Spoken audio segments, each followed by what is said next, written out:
അവർ പറയണത് ഇങ്ങനെ ചൂടുവെള്ളം ഒഴിച്ച് വെച്ചിരിക്കുന്ന പൈനാപ്പിൾ കുറച്ച് ദിവസം കഴിയുമ്പം ആൽക്കലൈനായി മാറുമെന്നാണ്. നമുക്കറിയാം പൈനാപ്പിൾ എന്ന് പറയുന്ന ഒരു അസിഡിക് ഫ്രൂട്ടാണ്. 3 to 4 ഇടയ്ക്കുള്ള ഒരു അസിഡിറ്റി, അല്ലെങ്കിൽ pH സ്കെയിൽ 3 to 4 എന്ന് പറയുന്ന ഒരു അസിഡിറ്റിയാണ്, pH വാല്യൂ ആണ് ഈ പൈനാപ്പിൾ വെള്ളം എത്ര ഡൈല്യൂട്ട് ചെയ്താൽ പോലും ഈ ചൂട് പൈനാപ്പിൾ വെള്ളത്തിന് ഉണ്ടാകുക. ബ്രോമൈലിൻ എന്ന ഒരു രാസപദാർത്ഥമല്ല, ഒരു എൻസൈം, പ്രോട്ടിയേസ് എന്ന് പറഞ്ഞൊരു എൻസൈമാണ്. അതായത് നമ്മുടെ മാംസത്തെ വിഘടിപ്പിക്കുന്ന ഒരു എൻസൈമാണ്. അപ്പോൾ നമുക്ക് പാൻക്രിയാറ്റിക് ജ്യൂസ് ഇല്ലെങ്കിൽ ഇത് നമുക്ക് കുറച്ച് ഉപകാരം വരും. ആൻറ്റിബയോട്ടിക് കഴിക്കുന്നവർ അല്ലെങ്കിൽ ബ്ലഡ് തിന്നർ കഴിക്കുന്നവർ എന്നിവർ അധികം പൈനാപ്പിൾ ഉപയോഗിക്കുക. കാരണം ഈ ബ്രോമൈലിൻ ഇതിൻ്റെ രണ്ടിൻ്റെയും ഡോസിന് വ്യത്യാസം വരും.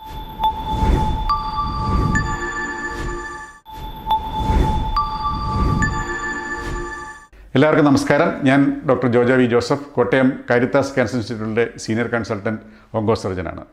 ദയവായി ചൂട് പൈനാപ്പിൾ വെള്ളം പ്രചരിപ്പിക്കുക എന്ന ഹെഡ്ലൈനോടുകൂടി ഇറങ്ങിയിരിക്കുന്ന, ഇപ്പോൾ വൈറലായിക്കൊണ്ടിരിക്കുന്ന ഒരു സോഷ്യൽ മീഡിയ മെസ്സേജിൻ്റെ യാഥാർത്ഥ്യം എന്ത് എന്ന് പറയാനാണ് ഞാൻ ഈ വീഡിയോയിൽ കൂടി ശ്രമിക്കുന്നത്.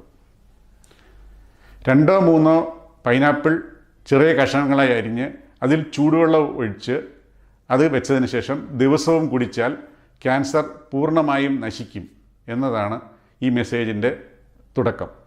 അതുപോലെ തന്നെ ഇത് ICBS എന്ന ഹോസ്പിറ്റലിലെ ഡോക്ടർ ഗിൽബർട്ടിൻ്റെ അഭിപ്രായമാണ് എന്നും രേഖപ്പെടുത്തിയിരിക്കുന്നു. ഇനി ഇതിൻ്റെ ആധികാരികതയെക്കുറിച്ച് 3 ഭാഗമായി ഞാൻ നിങ്ങളോട് സംസാരിക്കാനായി ഉദ്ദേശിക്കുകയാണ്.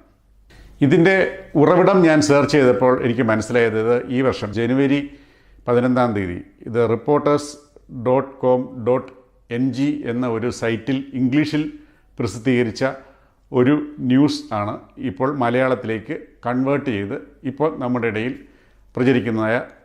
കാണപ്പെടുന്ന ഈ ന്യൂസ്. ഞാൻ ഇതിനെക്കുറിച്ച് അന്വേഷിച്ചപ്പോൾ, ഈ സൈറ്റിനെക്കുറിച്ച് അന്വേഷിച്ചപ്പോൾ അവർ പറയണത്, അവരുടെ ആ ഇംഗ്ലീഷ് പരിഭാഷയിൽ, അത് ഞാൻ കാണിക്കുന്നുണ്ട്, ആ ഇംഗ്ലീഷ് വേർഷനിൽ അവർ പറയുന്നത് ഈസ്റ്റ് ആഫ്രിക്കൻ കൺട്രിയായ മലാവി എന്ന രാജ്യത്തെ ചന എന്ന് പറയുന്ന ഒരു സ്ഥലത്തെ ICBS ജനറൽ ഹോസ്പിറ്റലിലെ ഗിൽബർട്ട് എ ക്വാക്ക് എന്നയാളാണ് ഇതിൻ്റെ പ്രൊമോട്ടർ, അല്ലെങ്കിൽ പുള്ളിയാണിത് കണ്ടുപിടിച്ചത് എന്നാണ്. ഞാൻ ഇതിനെക്കുറിച്ച് കൂടുതൽ അന്വേഷിക്കുകയുണ്ടായി. കാരണം അപ്പോൾ ഞാൻ അന്വേഷിച്ചപ്പോഴാണ് എൻ്റെ ഒരു സുഹൃത്ത് ജോബി എന്ന് പറഞ്ഞ ആൾ സേവ് ദ ചിൽഡ്രൻ എന്ന ഇൻ്റർനാഷണൽ ഓർഗനൈസേഷനിൽ വർക്ക് ചെയ്യുന്ന എൻ്റെ ഒരു വളരെ ചെറുപ്പകാല സുഹൃത്താണ്. അദ്ദേഹം മലാവിയിലാണ് വർക്ക് ചെയ്യുന്നത്. ഞാൻ അദ്ദേഹത്തോട് അന്വേഷിച്ചപ്പോൾ അവിടെ മലാവിയിൽ ഇങ്ങനെ ICBS ജനറൽ ഹോസ്പിറ്റൽ പറഞ്ഞൊരു ഹോസ്പിറ്റലോ അല്ലെങ്കിൽ ചന എന്ന് പറഞ്ഞൊരു ടൗണോ ഇല്ല എന്ന് എനിക്ക് മനസ്സിലായത്. ഇത് കൂടുതൽ കൺഫേം ചെയ്യാനായി ഞാൻ ഇൻ്റർനെറ്റിൽ പരതിയപ്പോൾ ചന എന്ന് പറഞ്ഞൊരു സ്ഥലം പല രാജ്യങ്ങളിൽ കാണിക്കുന്നുണ്ട്. പക്ഷേ ഈ മലാവിയിൽ പോലും ഒരു ചെറിയ പേരിലുള്ള ഒരു കുഗ്രാമമായിട്ടാണ് എനിക്ക് മനസ്സിലാക്കാൻ സാധിച്ചത്. അതുപോലെ തന്നെ ഇതിനെക്കുറിച്ച് കൂടുതൽ പരതിയപ്പോൾ ഈ ന്യൂസിൻ്റെ താഴെ തന്നെ, ഈ ഇംഗ്ലീഷ് ന്യൂസിൻ്റെ താഴെ തന്നെ ഇവരെല്ലാം പലരും ഇത് സെർച്ച് ചെയ്ത്, ഈ ഗിൽബർട്ട് എന്ന് പറയുന്ന ആളെക്കുറിച്ച് സെർച്ച് ചെയ്യുമ്പോൾ അദ്ദേഹം ഒരു പത്രമാധ്യമത്തിലെ ഒരു റിപ്പോർട്ടർ മാത്രമാണ് എന്നുള്ള രീതിയിലാണ്. അതിൻ്റെ താഴെ ഒത്തിരി ഇത് തെറ്റാണ് എന്നും കൊടുത്തിരിക്കുന്നതായി എനിക്ക് മനസ്സിലാക്കാൻ സാധിച്ചു. അപ്പോൾ നമുക്ക് മനസ്സിലാക്കാം ഇതിൻ്റെ ഉറവിടം തന്നെ ഫേക്കാണ്. ഇതൊരു ഇംഗ്ലീഷ് ന്യൂസ് വന്ന് ആരോ മലയാളത്തിലെ ഹെൽത്ത് ഇൻഡസ്ട്രിയിൽ അല്ലെങ്കിൽ ഹെൽത്തിനോട് കൂടുതൽ താല്പര്യമുള്ള സത്യമാണെന്ന് വിചാരിച്ച് അത് മലയാളത്തിൽ പരിഭാഷപ്പെടുത്തി മലയാളത്തിലേക്ക് ഇട്ടതാണ്. അപ്പം ഇതിൻ്റെ ഒറിജിൻ തന്നെ തെറ്റാണ് എന്ന് മനസ്സിലാക്കുക. ഓക്കെ, ഇനി ഈ മെസ്സേജ് തെറ്റാണെങ്കിൽ ഈ മെസ്സേജ് പറഞ്ഞിരിക്കുന്ന കാര്യങ്ങളിൽ എന്തെങ്കിലും വാസ്തവമുണ്ടോയെന്നും കൂടെ ഞാൻ പറയണ്ടേ. അവർ പറയണത് ഇങ്ങനെ ചൂടുവെള്ളം ഒഴിച്ച് വെച്ചിരിക്കുന്ന പൈനാപ്പിൾ കുറച്ച് ദിവസം കഴിയുമ്പം ആൽക്കലൈനായി മാറുമെന്നാണ്. നമുക്കറിയാം പൈനാപ്പിൾ എന്ന് പറയുന്ന ഒരു അസിഡിക് ഫ്രൂട്ടാണ്. 3 to 4 ഇടയ്ക്കുള്ള ഒരു അസിഡിറ്റി, അല്ലെങ്കിൽ pH സ്കെയിൽ 3 to 4 എന്ന് പറയുന്ന ഒരു അസിഡിറ്റിയാണ്, pH വാല്യൂ ആണ് ഈ പൈനാപ്പിൾ വെള്ളം എത്ര ഡൈല്യൂട്ട് ചെയ്താൽ പോലും ഈ ചൂട് പൈനാപ്പിൾ വെള്ളത്തിന് ഉണ്ടാകുക. അതുകൊണ്ട് ഇത് ഒരിക്കലും ആൽക്കലൈൻ ആകുന്നില്ല എന്നുള്ളതാണ് യാഥാർത്ഥ്യം. അതുതന്നെ ഇതിൻ്റെ തെറ്റാണ്. ഇനി രണ്ടാമത്തെ കാര്യം, ഇനി ഈ ആൽക്കലൈൻ ആയിട്ടുള്ള വെള്ളം കുടിച്ചാൽ നമുക്ക് എന്തെങ്കിലും പ്രയോജനമുണ്ടോ? നേച്ചർ മാഗസിനിൽ കുറച്ച് നാൾ മുമ്പ് ഒരു ന്യൂസ് വന്നു, ഈ ക്യാൻസർ സെൽസ് എല്ലാം അസിഡിക്കാണെന്ന്. അതേ തുടർന്ന് ആൾക്കാരിറങ്ങി ആൽക്കലൈൻ ഫുഡ് കഴിക്കൂ, ആൽക്കലൈൻ വാട്ടർ കഴിക്കൂ, അല്ലെങ്കിൽ ആൽക്കലൈൻ ഫ്രൂട്ട്സ് കഴിക്കൂ എന്ന് പറഞ്ഞ് ഭയങ്കര വ്യാപകമായ പ്രചാരം നടത്തി.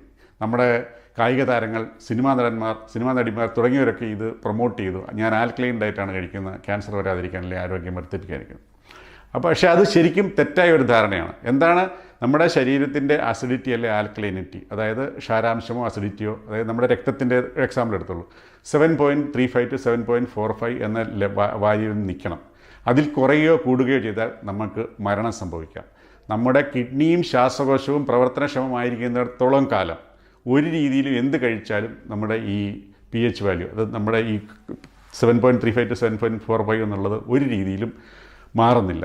ഇത് നമ്മളെ ഈ സത്യം അറിയാത്ത, ഇതിൻ്റെ സയൻസ് അറിയാത്ത ആൾക്കാരെ പറ്റിക്കാൻ വേണ്ടി മാത്രമാണ് ഈ ആൽക്കലൈൻ ഡയറ്റ് അല്ലെങ്കിൽ ആൽക്കലി കഴിച്ചാൽ ക്യാൻസർ മാറും എന്ന് ഈ ആൾക്കാർ പ്രചരിപ്പിക്കുന്നത്. ഇവർക്ക് എന്ത് ബെനിഫിറ്റാണ് ഇതിൽ നിന്ന് കിട്ടുക എന്ന് എനിക്ക് ഇനിയും മനസ്സിലായിട്ടില്ല. ഇനി മൂന്നാമത്തെ ഭാഗം, പൈനാപ്പിളിനെ കുറിച്ച്. ഞാൻ ഈ പൈനാപ്പിൾ വെള്ളത്തെക്കുറിച്ച് പറഞ്ഞപ്പോൾ നിങ്ങൾ വിചാരിച്ചു ഞാനൊരു പൈനാപ്പിളിനെതിരായിട്ടുള്ളൊരു മനുഷ്യനാണ്. ഞാൻ പൈനാപ്പിൾ കഴിക്കുന്ന ആളാണ്. പൈനാപ്പിൾ ജ്യൂസ് എനിക്ക് വളരെ ഇഷ്ടമാണ്. പൈനാപ്പിൾ എന്ന് പറഞ്ഞു കഴിഞ്ഞാൽ നമ്മുടെ ഒരു സൗത്ത് അമേരിക്കൻ, അതായത് കുറച്ചുകൂടി കൃത്യമായി പറഞ്ഞാൽ ബ്രസീലിൻ്റെ ഒറിജിനേറ്റ് ചെയ്ത ഒരു പഴമാണ് ഈ പൈനാപ്പിൾ എന്ന് പറയുന്നത്. കൊളംബസ് ആണത് യൂറോപ്പിലെത്തിച്ച് അവിടുന്ന് പിന്നെ കറങ്ങിത്തിരിഞ്ഞ് നമ്മുടെ രാജ്യത്തും എത്തിച്ചേരുകയാണ് ഉണ്ടായത്.